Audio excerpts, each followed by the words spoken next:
Good evening. My name is Tish Wilson. Being a member of the 2018 Randolph-Caldecott Committee has been a once-in-a-lifetime journey for each of us on that committee. We, fortunate 15, completed personal, professional, and geographic journeys to get to this evening in New Orleans. It's my honor to introduce to you the 2018 Caldecott family. Please stand as I call your name. And for you and the audience, please hold your applause until all of the members are standing. Naftali Ferris, Sarah Flathman, Claudia Haynes, Marika Jeffery, Anisha Jeffries, Jean McDermott, Heather McNeil, Emily Nanny, Hedra Packman, Katie Sallow, Dean Schneider, Aaron Stefanich,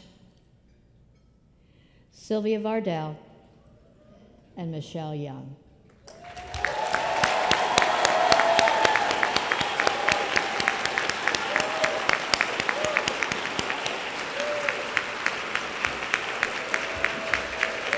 Thank you all.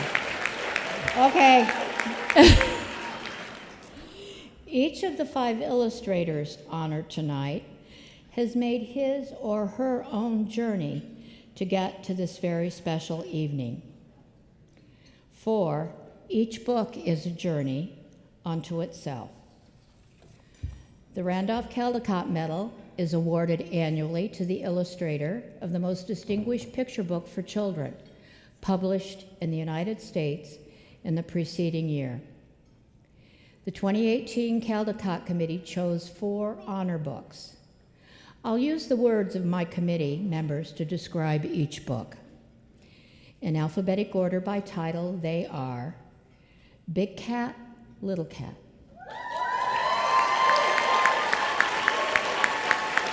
Big Cat, Little Cat, illustrated and written by Elisha Cooper, published by Roaring Brook Press, an imprint of Macmillan Children's Publishing Group.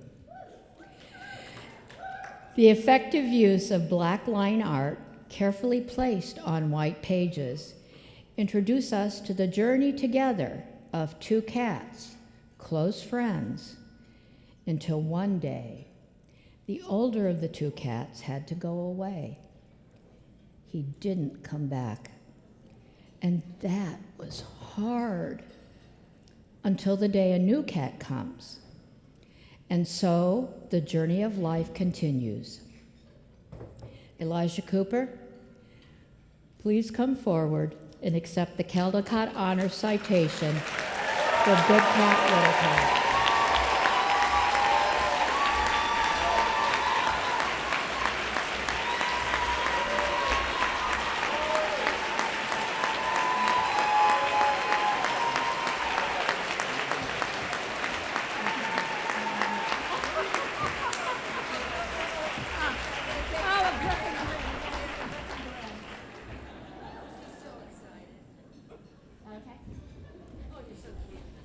Back at the Air Force Museum, they call that a grip and grin. Okay.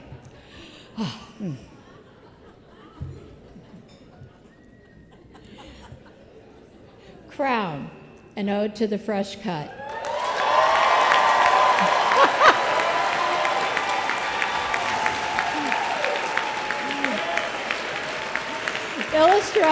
Illustrated by Gordon C. James, written by Derek Barnes, and published by Deneen Milner Books, a line of Agate Bolden.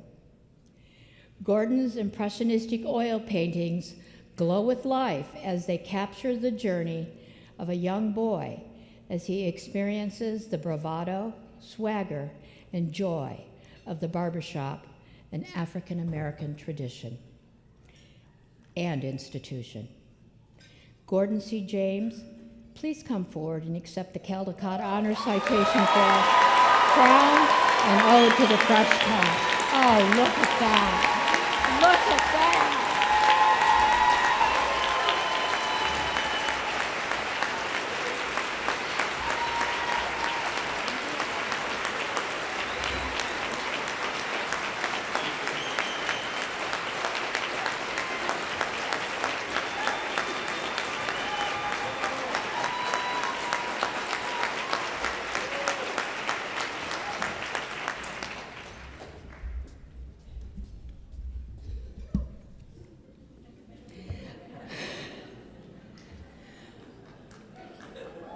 A Different Pond.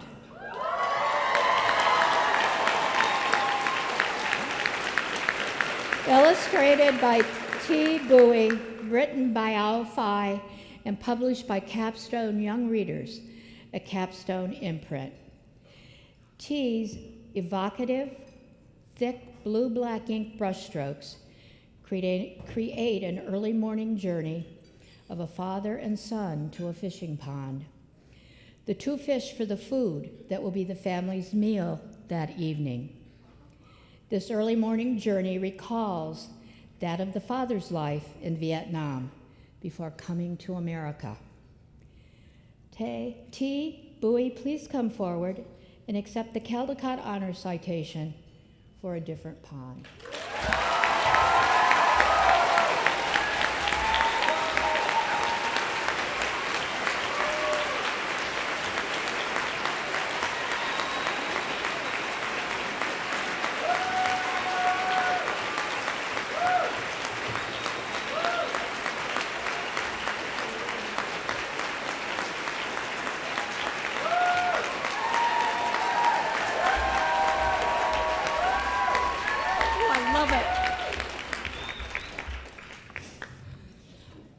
Grand Canyon, illustrated.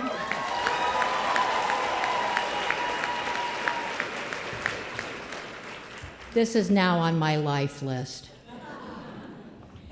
Grand Canyon, illustrated and written by Jason Chin, published by Neil Porter Books, Roaring Book Press, an imprint of Macmillan Children's Publishing Group. A father and daughter journey through this national park from the inner gorge to the south rim. Jason's art for this journey is created in great detail using pen and ink along with watercolor and gouache. Sweeping landscapes culminate in an epic gatefold panorama at book's end. Jason Chin, please come forward and accept the Caldecott Honors citation for Grand Canyon.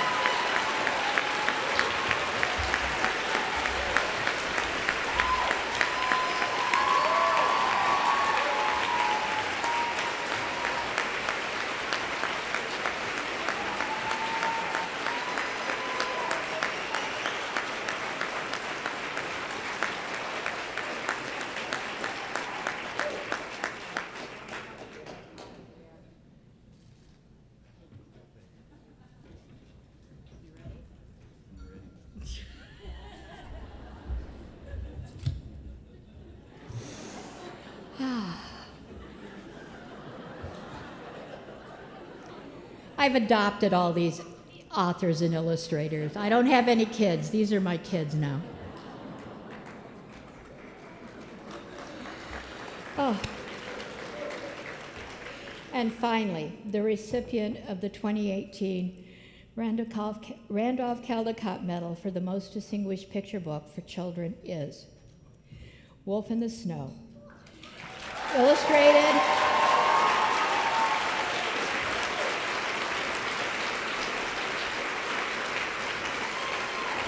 Illustrated and written by Matthew Cordell and published by Fewell and Friends, an imprint of Macmillan Children's Publishing Group. Sorry about that.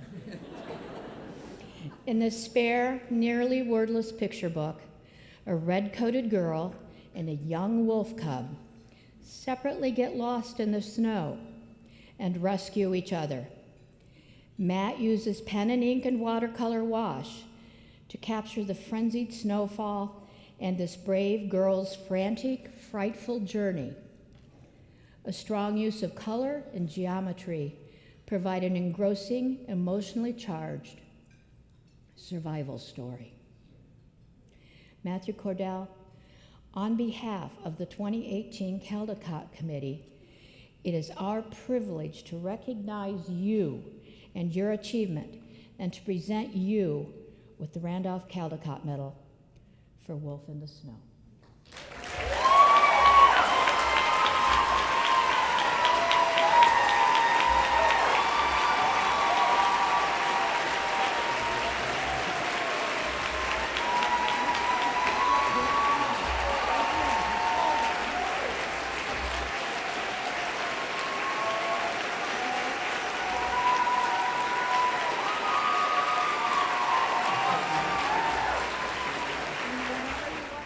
OMG.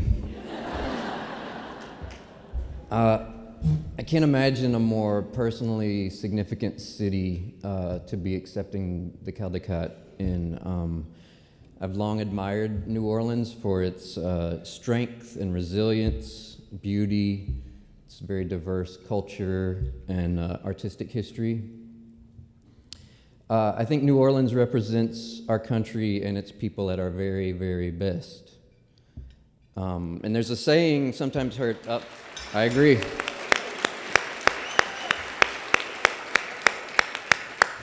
There's a saying that's sometimes heard around here at Mardi Gras time, and it goes, laissez les bon temps rouler. Yes, which, if you aren't in the know, means, don't worry, it's not anything perverse. It means let the good times roll. So let's let the good times roll, my friends, yes. And let's listen to some speeches, okay.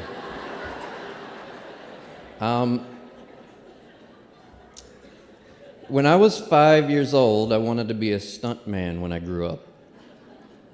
When I was 10 years old, I wanted to be a ninja.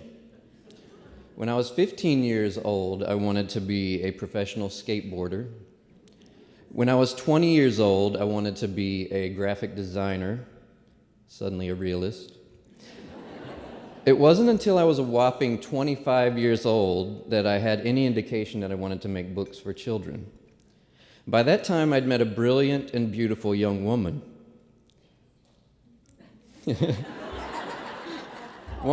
One who would change my life in so many ways for the better. Julie was and is a writer and a school librarian. I was and am, yes, absolutely.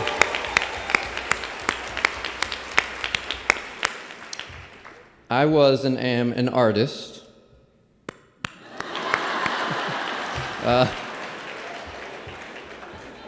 We'd been dating seriously for some months, and she eventually had the bright idea that we could collaborate on a thing, that she'd write and I'd draw, and we could try to get a children's book published. To which I thought, well, that's a terrible idea. I was an artist making art for grown-ups, since I myself had turned into a pseudo-grown-up, and I couldn't fathom at all how making a children's book could be cool or respectable in any way. To be fair and also apologetic right now, I hadn't looked at picture books since I myself had been a child. I hadn't thought about them, and when and if I did, it was in this warm and wholesome, didactic and uncool sort of way. Boy, was I wrong. Okay. Surprisingly, Julie was not offended by my indifference, and she went ahead and wrote a picture book manuscript. Toby and the Snowflakes, it was called. It was about a boy whose best friend moves away. When a snowstorm starts, this sad boy imagines the falling snowflakes to be the voices of some new friends, and it changes his dreary day into a hopeful one. I read it. I put it down. I went and did something else. Surprisingly, Julie still wasn't offended by my indifference, and she started showing me picture books that she loved as a child and bringing home contemporary ones from her school's library, and this changed everything. I'm a visual person, so when I started looking at the fantastic and wobbly drawings of the likes of William Steig, Quentin Blake and Jules Pfeiffer, I was immediately intrigued. It just so happens that at that time, I was also becoming uninterested in adults. As I slowly sank into proper adulthood with an adult job, with adult friends, doing adult things, I became very unsatisfied with it all. Adults were judgy and annoying. Adults were pretentious. Adults were jaded. On the other end of this human spectrum, children rather terrified me. With their keen, sometimes brutal insightfulness, their unpredictability, and their unrelenting energy. I hadn't lived around or in a child's world for quite some time, so these little enigmas were foreign territory to me. They were far better than me and much more evolved. But I knew enough to know that children, unlike many adults, are profoundly accepting of so many people and things. And they are odd and funny in the most imaginative of ways. And because of it all, they were more approachable than I'd once figured them to be. The more I thought about children and about the art of children's books, the more tremendously inspired I became. I drew some pictures for Toby and the Snowflakes, and Julie and I put together a proposal and submitted queries to 20 publishers. We received 19 answers in the form of rejection letters. The 20th answer was a maybe. After about 6 months of tinkering with the manuscript, Toby and the Snowflakes was accepted for publication by Houghton Mifflin. Yes. Once I got my hands and head and heart all the way into it, working with Julie's wonderful text, collaborating on the art with the talented, sharp, warm folks at the publisher, seeing a book through to publication, and sharing it with this refreshing new audience of children and families and educators, I fell completely in love with making books for children. And I knew right then that this was the thing I needed to be doing for the rest of my life. We have to open our eyes and ears and hearts to the people and things we don't know or understand. If we stop seeing and listening and learning, we will surely miss opportunities to bridge our differences. We will surely miss opportunities to achieve greatness. Writing did not come easy for me, but I really wanted to write and illustrate my own books. Back in the day, I wrote many fantastically terrible picture book manuscripts that were politely rejected by the editors and art directors who liked me for my illustrations. My skin thickened, and I persisted, and eventually I cracked the code for what worked for me. I discovered that the best way into a story was to root it in something that was true to my own life. My first written and illustrated picture book, Troublegum, was roughly based on the good-natured pranks my brother and I liked to play on unsuspecting family members as children. My next book, Another Brother,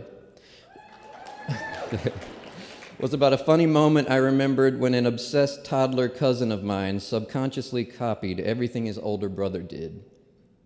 So I made a book about 12 toddler sheep that copied their older brother. When I had children of my own, the blinders really came off for story, inspiration, and ideas. Unbeknownst to them, I subtly rip off the unbridled brilliance of my children daily. So I had found what worked, and I never wanted to return to the days of making a story out of something completely unfamiliar to me. But then came a day when I did just that. Now, this is the part of my story where things will start to get embarrassing.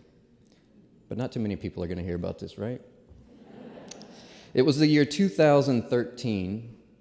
The ALA Youth Media Awards were soon to be announced. My book, Hello, Hello, had a bit of buzz swirling around it. So for the very first time in my career, I actually had a book in the Caldecott conversation. And oh, I wanted it. I wanted it so bad. Late that night, before the awards were to be announced, after the rest of my family had gone to bed, I closed the door to my bedroom studio. I dimmed the lights. I took a book off of my shelves, and I made a pencil rubbing of the Caldecott Honors sticker from the cover of interrupting chicken. I cut out this gray wannabe silver circle. I thought if I did a Caldecott Honor instead of a Caldecott, the universe might look fondly upon me. I taped it to a copy of Hello, Hello. Then I looked at my book with its faux sticker, and I did some hardcore visualization. I chanted, I meditated on it. I'm not a very religious person, but I may have prayed even that I would get one of those dreamed about early morning phone calls. I turned my cell phone ringer all the way up. I got under the covers. I closed my eyes. One sleepless night and unbearably long morning later, that call did not come. And I was crushed. We illustrators are a sensitive bunch. But the embarrassment doesn't end there. The next day, wallowing in self-pity and angst, I drew a picture of a wolf howling sadly at the moon. And in the face of the moon was a very subtle rendering of a Caldecott Medal.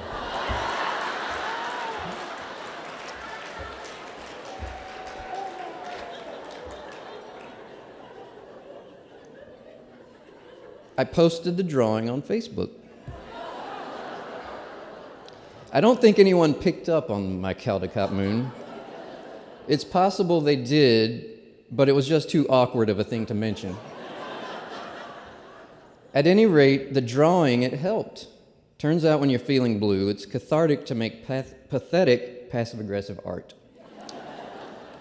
Furthermore, I found myself quite drawn to the wolf itself. I had never thought much about wolves before. Wolves are kind of creepy and dark and vicious, or so I thought.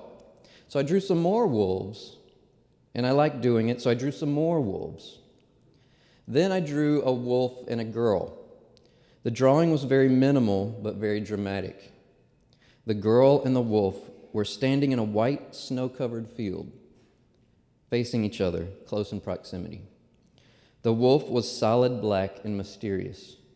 The girl was in a bright red, triangle-shaped coat, also mysterious. I liked the graphic quality of the red, the white, and the black. What was it? I didn't know, but I was surely going to post this drawing on Facebook. To my surprise, I received many inquiring and encouraging comments such as, "Is this a story?" And "You should write a story about this." To which I thought, don't tell me what to write.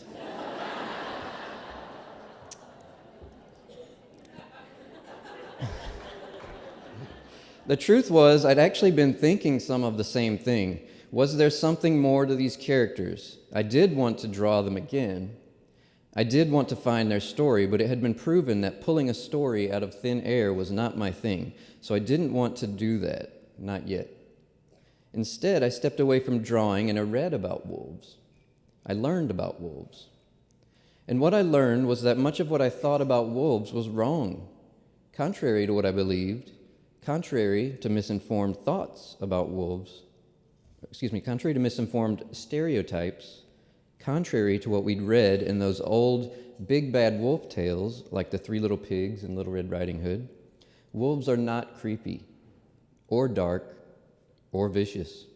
Wolves do not hunt people. In fact, they want nothing to do with us. I learned that because of age-old stereotypes, wolves have been unfairly demonized and maligned by humans. Wolves have been hunted down, in some cases, entire populations wiped out, because of these sorts of widely believed prejudices. The truth is, wolves want much of the same basic things that humans want: family, companionship, safety, survival. But because of misinformed ideas, people distrust wolves, and we hurt them for it. Wolves distrust people, and they fear us for it. All of it is wrong, but on it goes. I looked at this story that had played out between wolves and people, and I saw a similar story being played out today between people and other people. People who are angry or afraid or distrustful of others because of what they believe to be true. People who judge or hurt others because of differences in race, religion, sexual orientation. Suddenly, the story I was searching for between the girl and the wolf presented itself. A story of fear and misperception, yes, but one that ultimately leads to kindness and redemption. These are unfortunate, ugly times we are living in, but it needn't be that way. It can be better. We can all be better. We have to open our eyes and ears and hearts to the people and things we don't know or understand. If we stop seeing and listening and learning, we will surely miss opportunities to bridge our differences. We will surely miss opportunities to achieve greatness. I'd like to congratulate my newly minted Caldecott siblings, Thi Bui,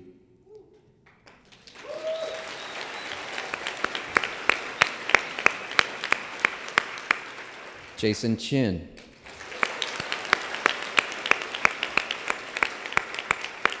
Elisha Cooper,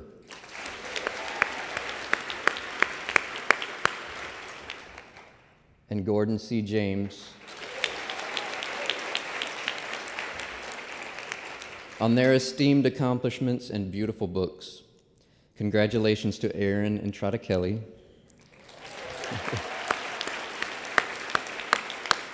Derek Barnes,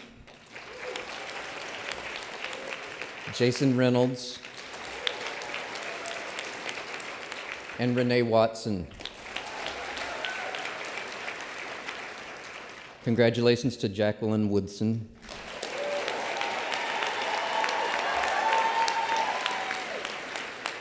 Clearly, I like applause. It's an honor to share this very fortunate, amazing, bright moment in my life with you. I'd like to thank this wonderful, wonderful Caldecott committee. I don't think you'll ever fully comprehend how I feel about you and about you all and what you did. I'm enormously grateful to each and every one of you now and forever. Thank you to every editor, art director, publisher who has taken a chance on me and lifted me up and made me a better bookmaker. But of course, specifically, thank you to everyone at Fywell and Friends Macmillan who has helped my books, my career, and my craft over the years. Thank you so much to my editor, Liz Sabla,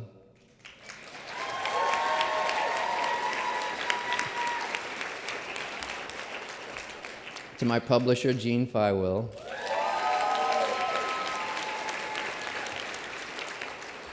and to my art director, Rich Dees.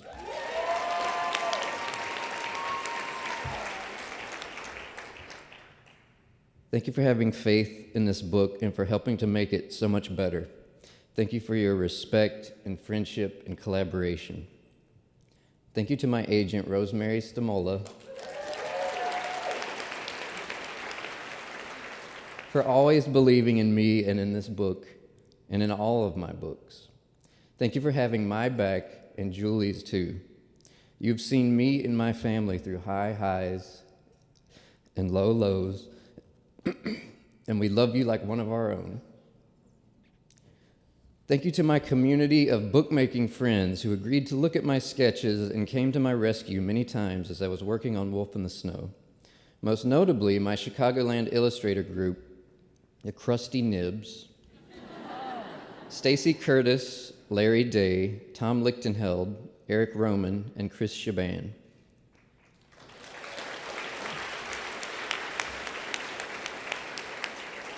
Thank you also to talented friends Miriam Bush, Candace Fleming, Edward Hemingway, Mike Petrick, Ed Spicer, Mark Winter, Aaron Stead, and Philip Stead. Phil flew to New Orleans just to see me here tonight. Thank you, my friend.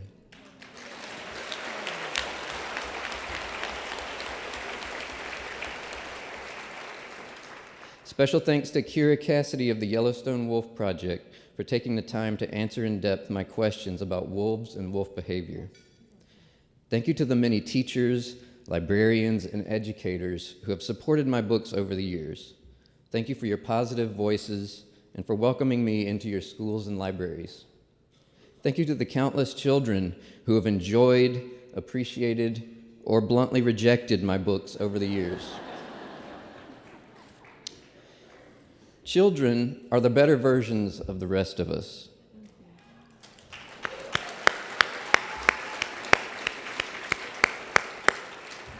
And I feel so lucky to spend my days with them and to have them as my audience and friends. Thank you to all the art teachers who pointed me in the right direction and encouraged and inspired me to try harder.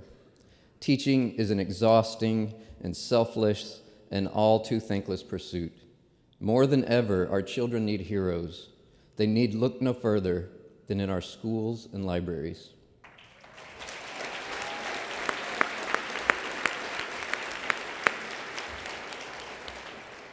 Thank you to Janice Halpern for your kindness and generosity.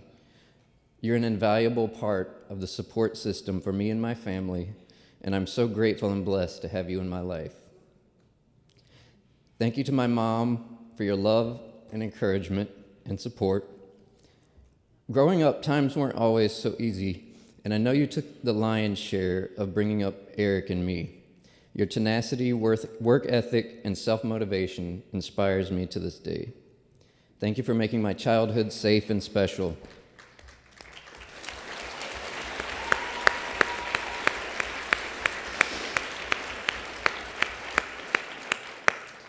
As for my own fierce and fearless wolf pack,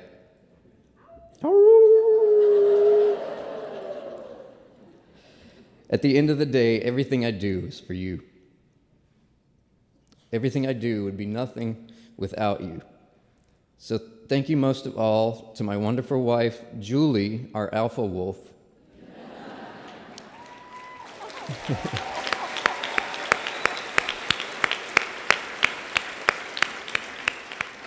And our children, Romy and Dean.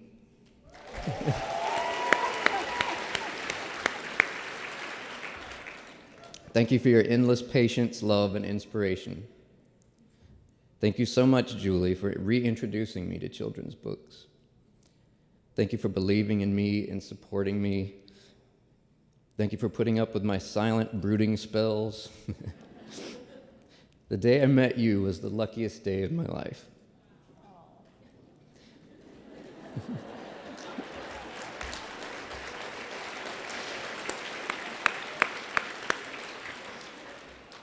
Thank you for leading our wolf pack into greatness.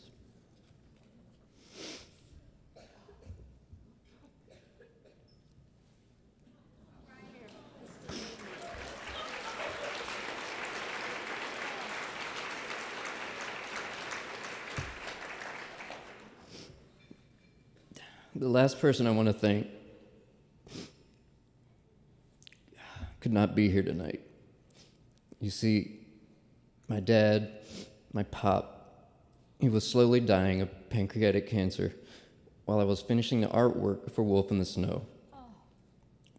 I didn't always understand my pop. He didn't always understand me, but he was so proud of me, and he loved me so much. I know because he told me so often. The one and only bad thing in all of this is that my pop didn't live long enough to see this most wonderful thing happen for me and my family. I don't get to feel his proud hug. I don't get to see his knowing, subtle smile. Wherever you are, Pop, I think of you every day, and I love you, and I miss you. And I'm grateful for all you did to make me a better person and to make my life a better life. Thank you, thank you, thank you one and all.